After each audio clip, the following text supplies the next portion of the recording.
C'est un réel plaisir pour moi de vous présenter ce journal sur Canal Congo Télévision. La mission d'observation électorale des églises catholiques et protestantes demande à la CENI de prolonger la durée de l'opération d'identification et d'enrôlement des électeurs dans les centres ayant ouvert avec un retard et ceux ayant été victimes de cas de dysfonctionnement. Ceci au regard des données collectées par 196 observateurs électoraux déployés dans les 10 provinces de l'ère opérationnelle 1. Suivez leur déclaration.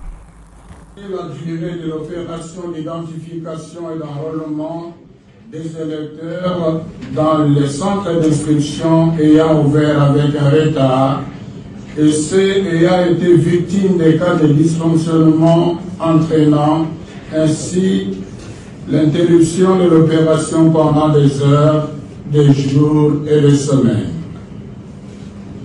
Ces prolongations devraient tenir compte du temps perdu par chaque centre d'inscription, de renforcer la présence de contrôleurs techniques dans les centres d'inscription afin qu'ils apportent un appui au personnel des centres d'inscription et assurent en plus le ravitaillement des 10 centres en matériel défectué ainsi qu'en consommation en temps réel, en consommable en temps réel. De mettre à la disposition des partis politiques et des organisations de la société civile des outils de sensibilisation qu'elle a déjà produits, de déployer le dispositif d'accréditation dans toutes les antennes sur l'étendue du territoire national afin de faciliter l'accréditation des témoins, observateurs et journalistes. Et puis les préparatifs de l'arrivée du pape François en République démocratique du Congo vont bon train à différents niveaux. Le Premier ministre Jean-Michel Sama Lukonde a reçu mercredi 10 janvier 2023 le caucus des députés nationaux catholiques. Suivez leurs propos au sortir de cette audience à la primature. Oui, nous venons d'être reçus par le Premier ministre et notre visite a porté sur un seul point, c'est la visite du Saint-Père au Congo, précisément à Kinshasa. Nous sommes le caucus des députés catholiques et cette affaire nous concerne. Raison pour laquelle nous sommes venus recueillir à la source des informations sur l'état d'avancement des préparatifs pour l'accueil du pape, du Saint-Père. Et nous avons aussi profité pour parler d'autres points concernant l'Église. Par exemple, le point concernant la spoliation. Aujourd'hui, il y a plein de gens, de prédateurs, qui spolient les terrains de notre Église. Raison pour laquelle nous avons parlé au Premier ministre afin qu'il puisse peser de son poids pour arrêter cette histoire. Nous avons aussi émis le vœu de la réhabilitation des sites de nos bienheureux, Bakanja et Annualité. Il nous a écoutés et il nous a répondu positivement parce que cela va contribuer à la canonisation aussi de nos deux bienheureux, deux martyrs. Voilà la raison qui nous a vraiment poussé et il nous a demandé aussi de bien sensibiliser, de mobiliser nos bases, de mobiliser nos chrétiens afin que l'événement puisse vraiment réussir. Que le pape soit vraiment accueilli parce que nous voulons cette visite, que ce soit vraiment porteuse de paix, de la réconciliation, de l'unité du peuple congolais. Le ministre de la Santé publique, Hygiène et Prévention, le Dr Jean-Jacques Mbongani, a lancé mercredi le projet Fort In One à Gemena dans le sud du Bangui. Ce projet vise à optimiser la prise en charge virale et globale et à assurer le dépistage précoce du VIH chez l'enfant. Autre détail avec Maxime Macab. En visite d'inspection à l'hôpital général de référence de Gemena, le ministre de la Santé publique, Hygiène et Prévention, Dr Jean-Jacques Mbongani, a lancé le projet FAWER UNAUN le mercredi 18 janvier dans les divisions provinciales de la santé du Sud et Nord Kivu. Ces projets visent à optimiser la prise en charge virale et globale et assurer le dépistage précoce du VIH chez l'enfant À la même occasion, Jean-Jacques Mbongali a doté les équipements médicaux à l'hôpital général de Guémena. Ces matériels ont été officiellement réceptionnés par le gouverneur de la province du Sud Ubangui qui les a remis à son tour au médecin directeur de cet établissement médical public. À cette occasion, nous profitons encore pour exprimer notre gratitude à Son Excellence Monsieur le Président de la République pour son engagement pris du haut de la tribune des Nations Unies lors de l'Assemblée Générale de 2021 afin de mettre fin à l'épidémie du sida à l'horizon 2030 conformément aux objectifs de développement durable dans le contexte de la couverture santé universelle déjà en marche dans notre pays. Le programme commun des Nations Unies de lutte contre le sida, ONU-SIDA en sigle, et ses partenaires ont adopté une nouvelle initiative, Alliance, pour accélérer et soutenir l'action au niveau mondial, régional, national et communautaire, afin de mettre fin de toute urgence au sida chez les enfants, les adolescents et les mères. Et la République démocratique du Congo souscrit à cette alliance. Dans un autre registre, les membres du Conseil supérieur de l'audiovisuel et de la communication, CESAC, étaient en réunion stratégique ce jeudi 19 janvier sous la présidence de Christian Bossembe avec en toile de fond le traitement des grilles des programmes des différents organes de presse, aussi l'instauration du prix national des médias, une récompense aux journalistes et médias qui se distinguent dans l'exercice de leur profession. Maxime Makabou et Niwa Pezo étaient là pour le compte de CCTV Viralique. Les points les plus importants étaient de traiter sur l'état des lieux, des grilles de programmes des différents organes de presse. Nous n'avons pas pu finir ce point inscrit à l'ordre du jour parce qu'il y avait des éléments manquants et donc c'est reporté à la plénière de la semaine prochaine. Et il y avait aussi un autre grand dossier, c'était relatif à l'instauration du prix national des médias. Le prix national des médias, c'est une récompense qui doit être accordée aux journalistes ou aux médias qui se distinguent dans l'exercice de leur profession. Et cette distinction porte sur l'excellence dans la production médiatique. Et donc nous avons pensé que quand on nous appelle régulateurs, il ne faut pas donner au concept régulation seulement une connotation négative. La régulation peut aussi être une sanction positive. Et donc, autant nous sommes appelés à sanctionner ceux qui se comportent en délinquants en n'observant pas la loi, la déontologie et l'éthique, autant nous devons aussi penser à primer ceux qui se distinguent dans l'excellence dans leur production médiatique. Il s'agit d'une grande innovation, comme vous allez le constater, et nous voulons ainsi élever très haut les niveaux de production médiatique en République démocratique du Congo en encourageant ceux qui se distinguent. Prenons connaissance de ce communiqué de MLC Tchouapa. Déclaration politique. Nous, les filles et fils de la Tchouapa, membres de l'interface MLC Tchouapa Kinshasa, avons appris avec indignation les affrontements qui ont opposé le samedi 14 janvier 2023 à Boende, sur la rive droite de la rivière Tchouapa, les partisans de l'honorable Jean-Marcel Losongo, député provincial, à ceux de M. Toussaint Elès, vice-gouverneur de province. Au regard du bilan enregistré à l'issue de cette ignoble barbarie qui a conduit aux causes et blessures dont M. Losongo a été grièvement blessé, étant donné que les instances judiciaires se sont saisies du dossier, nous déclarons ce qui suit. Condamnant avec fermeté absolue ces actes de violence ignobles perpétrés, ternissant l'image des institutions de la Tchouapa, notamment le gouvernorat de l'Assemblée provinciale de la Tchouapa. Disons attendre les conclusions des instances judiciaires en ce qui en qui nous espérons des sanctions exemplaires à l'encontre de ces bandits et leurs commanditaires. Souhaitons un prompt rétablissement à notre camarade Jean-Marcel Losongo, promettant d'envisager des actions d'envergure légale pour lutter contre ces koulounas qui perturbent la paix et la quiétude dans la province, car trop c'est trop. Avec Dieu nous vaincrons. Ce communiqué est signé par Richard Lokota, président de l'interface MLC Chouapa. Autre chose, le président du rassemblement, les amis d'Andrick Kindoula, a obtenu sa carte d'électeur ce jeudi 19 janvier 2023. Andrick Kindoula s'est enrôlé dans la commune de Lemba, accompagné d'une foule immense, occasion pour lui de lancer un appel à l'enrôlement massif à la population. Reportage Xavérienne Zameya et héritier Toubiland.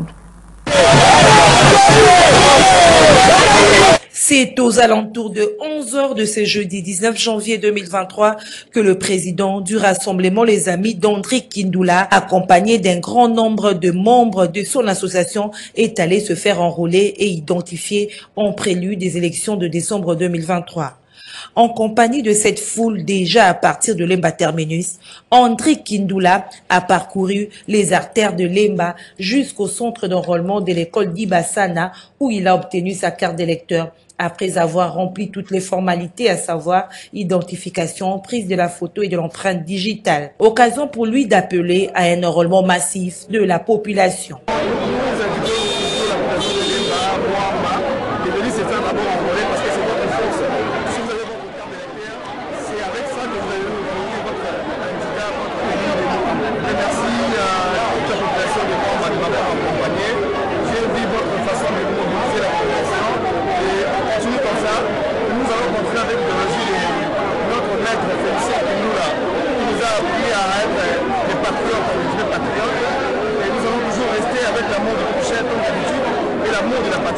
À tous ceux qui traînent encore le pas de suivre ce bel exemple d'Andrick Kindoula qui est désormais prêt pour les élections.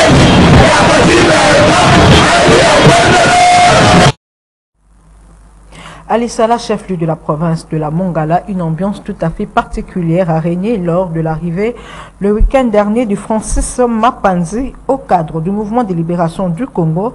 Une marée humaine a pris d'assaut l'aéroport, une façon de souhaiter le bienvenu à ce fils du terroir. Francis Mapanzi, ce potentiel candidat aux législatives nationales, a invité ses frères et sœurs de Lissala à s'enrôler massivement. Reportage.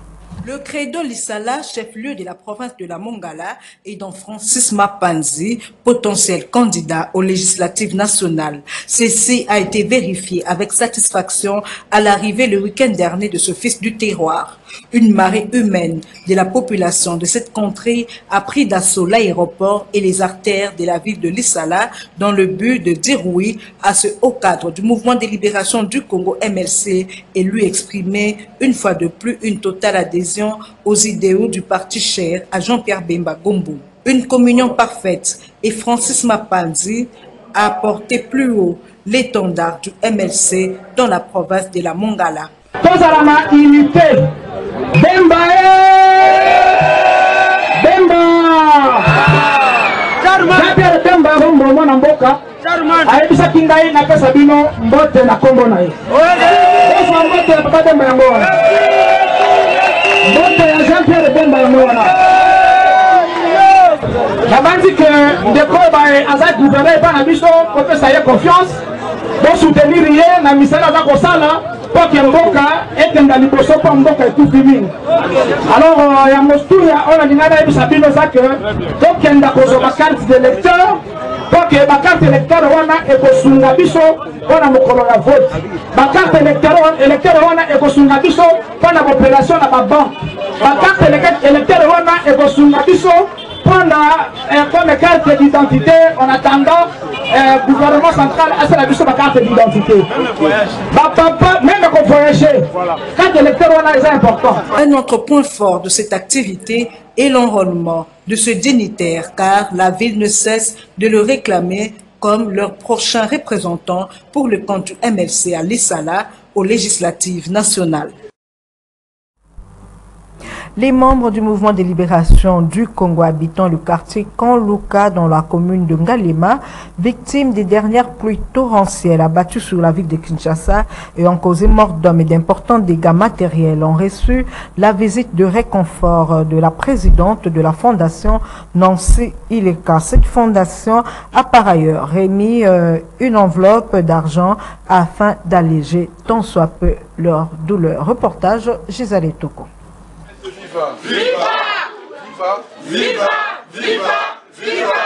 Réjouissez-vous avec ceux qui se réjouissent, pleurez avec ceux qui pleurent, disent les Écritures saintes.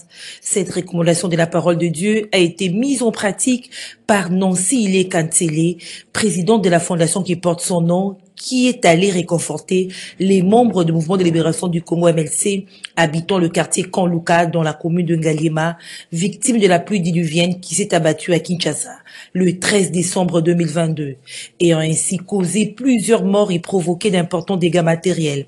Émus par les conditions difficiles dans lesquelles ces personnes sinistrées vivent depuis la survenue de cette catastrophe naturelle, Nancy Ileka n'a pu se contenir face à leur détresse. Avec son cœur compatissant et généreux, elle leur a remis une enveloppe d'argent qu'ils se prennent en charge. Un geste salué à juste titre par les bénéficiaires de cet acte d'amour qui n'ont pas manqué de prononcer des paroles de bénédiction en faveur de leur donatrice. Ah, tozo remercier maman Nancy, maman yo motaliboso eko konsole biso. Mutu moko ta eko tala biso ezaka kayo mama, nzamba akanisa yo tokotika yo te. Toza na ye longo mama, nzamba abakisela yo tala likambo nuneno tokufi awa me yo eko konsole biso. Mama, nzamba azala na yo mama Nancy. Je sepeli nango epesi biso esengo. Malgré tozalaki na pasi, nga motaliboso epesi biso esengo. Nalobi malamu merci pour la maman Nancy. To sepeli to ndimaki te tozalaki na baduti poto ako koma kati na esika na biso awa. To dindaki melokola azalaki na volonté akomi kati na biso, azale liboso elongo ya Nzambe na biso pe tolande na sima tokotika ata mukolo moko te. Ata mukolo moko tokobosana ete memi bana na biso mamibali na biso pe na bakoko na biso. Pour pérenniser son action sociale en faveur de ses compatriotes, la présidente de la fondation Nancy Ileka compte en dehors de la fondation qui porte son nom, créer une œuvre caritative en vue de soutenir et secourir des personnes vulnérables. En société, usage du téléphone portable chez les enfants, le sujet était au centre des échanges avec le président du conseil d'administration de la Ligue de Zone Afrique pour la défense des droits des enfants et nos reporters. Pour Joseph Willy Kayembe, le téléphone peut être donné à un enfant que lorsqu'il a atteint l'âge de la maturité. Suivez-le au micro de Xaverian Zamea et d'Edi Mujinga. Le téléphone est un instrument intéressant pour la génération actuelle. Il permet notamment aux enfants de pouvoir travailler. Cependant, les téléphones ont emmené beaucoup d'abus auprès des enfants, reconnaît Joseph Willy Kayembe, président du conseil d'administration de la Ligue de la zone d'Afrique pour la défense des droits des enfants. On a constaté que le téléphone a amené beaucoup d'abus auprès des enfants. Soit ceux qui veulent atteindre l'enfant qui ne peuvent pas l'atteindre, s'ils ont son numéro, ils peuvent l'atteindre pour les détourner. Beaucoup d'enfants aujourd'hui sont abusés à cause du téléphone. Ceux qui ne peuvent pas atteindre l'enfant peuvent utiliser ce téléphone pour pouvoir l'atteindre à n'importe quelle heure, lui dire des choses dont l'enfant n'a pas besoin. Et finalement, l'enfant sera détourné de la voie essentielle. Actuellement, les enfants utilisent le téléphone et ils vont plus loin. Ils exploitent ça à fond. Nous, à notre âge, dans notre génération, nous ne sommes pas capables de pouvoir manipuler correctement le téléphone. Mais les enfants, même un enfant de 5, 3 ans, 6 ans, il est capable de manipuler le téléphone et d'aller plus loin, d'exploiter normalement. Ce qui fait que quand vous donnez le téléphone à un enfant actuellement, il peut aller plus loin, même regarder les films pornographiques dont il n'a pas besoin. Les enfants, généralement, quand ils tombent sur les films pornographiques, ils sont curieux.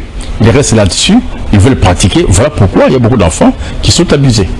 Pour le président du conseil d'administration de la Lisadel, le téléphone peut être donné à un enfant que lorsqu'il a atteint l'âge de la maturité. Nous pensons à notre niveau, le téléphone peut être donné à un enfant lorsqu'il a l'âge de maturité. Au-delà de 18 ans, quand il a atteint l'âge de maturité, après, puisqu'il a la capacité de discerner le bien et le mal, il a la capacité de discerner l'utile et l'inutile, à ce moment-là, il peut utiliser le téléphone. Et je crois qu'à ce moment-là, ça peut marcher. Joseph Louis Kayembe appelle à la vigilance des écoles. Le mot ajouté, c'est demander aussi aux écoles d'être beaucoup plus vigilantes et d'éviter de permettre à ce que les enfants puissent utiliser les téléphones à l'école et aussi continuer à sensibiliser les parents pour que les parents puissent cesser d'acheter les téléphones aux enfants. Les enfants n'ont pas besoin de téléphone. L'enfant a besoin d'aller à l'école, il a besoin de l'ordinateur et l'ordinateur doit aussi être surveillé, mais il faut éviter de donner le téléphone aux enfants. Les téléphones détruisent les enfants. Il faut éviter de donner le téléphone aux enfants. Et l'enfant, quand il atteint l'âge de maturité, il a le diplôme, on peut lui donner le téléphone parce qu'il a la capacité de discerner le bien et le mal. L'avenue Lumumba, située au quartier Mombele dans la commune de Limete, se trouve dans un état de délabrement très avancé, dans son tronçon compris avec l'avenue Pila.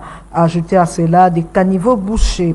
Principale cause d'inondation, c'est un constat établi par Bienvenue Angambi et Junior Bolafa.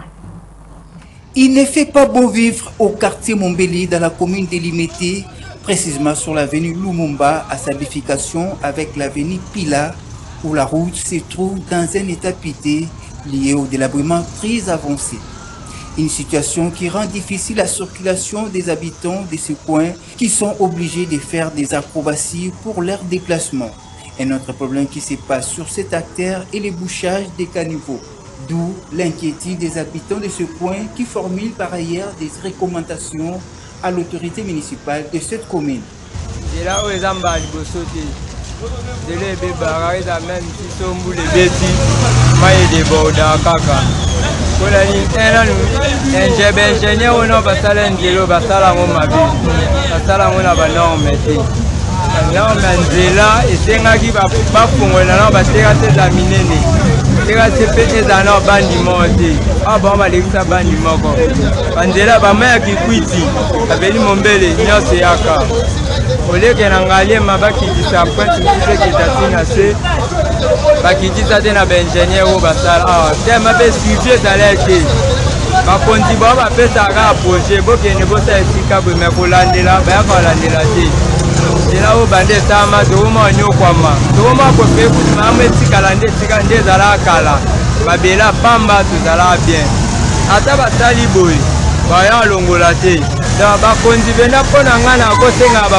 place nangana di problème ndako eziki be place na vanda mabe wana osenga bango mende zipona nzela na kosenga bango te eza msana bango ba ko leka soto lekaka da baza obligé ya koya sala ngo kosenga elande sokoma favoriser bon sokoma bondela bango yango na pipa mingi bakoma sala nde bo balingi paso baboyi eanja na bango za lokumu na bango mabe na bango. Une